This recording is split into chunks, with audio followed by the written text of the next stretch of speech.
Ministro Finanças Rui Augusto Gomes atualiza com a execução do Orçamento Geral do Estado. Tinang di Ronald Resintolonia, ba primeiro-ministro Tauro Matangrua. Ba jornalista Sira e Palácio Governo Dili. Segunda-feira, semana né, Ministro Finanças Rui Augusto Gomes ateteng.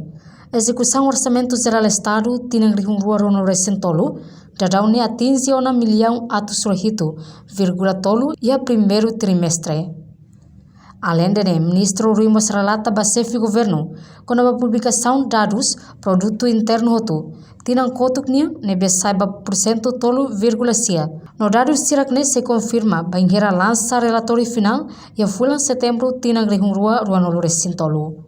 Orçamental, agora realmente a execução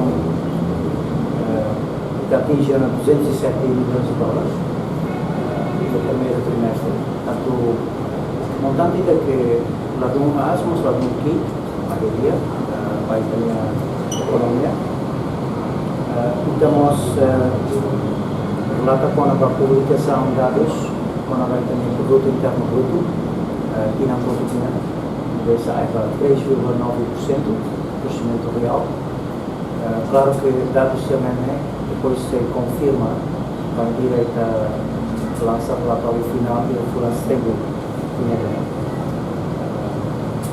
Ministro Rui Gomes informa-nos para primeiro-ministro com a assinatura Conferência Episcopal Timorense e a semana Kotuk no governo entrega ona para Tribunal Contas sobre a verificação. A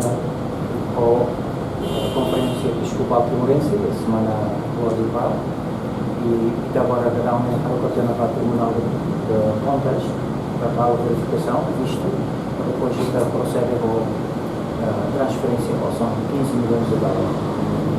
Reportagem Mariquita da Silva, Televisão Timor-Post. Janela Informação by Emma Roto. Atuheta informação atual diakliu kita haluha. Haneham botão subscribe, like, halo comentário no faz tutang ba mídia social Roto.